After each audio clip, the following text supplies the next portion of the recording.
تے میدان احد وچ حضور نے جدوں ماریا نا کافراں نے پتھر تے آپ نے جڑی لوہے دی ٹوپی پائی سی اودیاں کڑیاں ایتھے دس گئیاں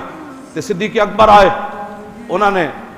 این صحابہ ہاتھ لاندے سن اے غلامہ دا امتحان سی ورنہ انہاں کڑیاں کی حیثیت ہے یہ باتیں کیا ہے یہ تو ہمارے لیے تھا نا حضور نے اعزاز دینے تھے غلاموں کو تاکہ قیامت تک پتہ چلے کہ اللہ نے جنہ دے دلاں دی طرف ویکھ کے میرے وال بھیجا او کیوں جیسا حضرت صدیق اکبر اگے آئے انہاں دانداں نال او کڑیاں نو دند پانے چاہے حضرت ابو عبیدہ بن جراح آ گیا انہاں کہا جناب کوئی سانو بھی کام کرن دیتے کرو انہاں کہا چلو جی تسی ہوو گے ابو عبیدہ بن جراح دنداں نال زور آیا اے دند ٹوٹ گئے ادھروں زور لایا اے دند ٹوٹ گئے تے پھر دند ٹوٹن نال بنیا کی جدے اے دند نہ ہون سامنے والے تو بڑا عجیب لگدا صحابہ کہندے اج تک اسی بندہ کوئی نہیں ویکھیا جدے سامنے والے دند ہو نہ ہون تے سونا لگے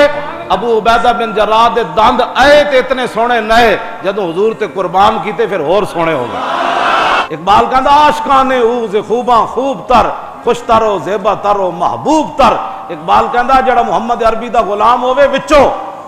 ہاں جی وچوں اندروں غلام ہوے او سونا بھی ہو جاندا تے کائنات وچ محبوب بھی ہو جاندا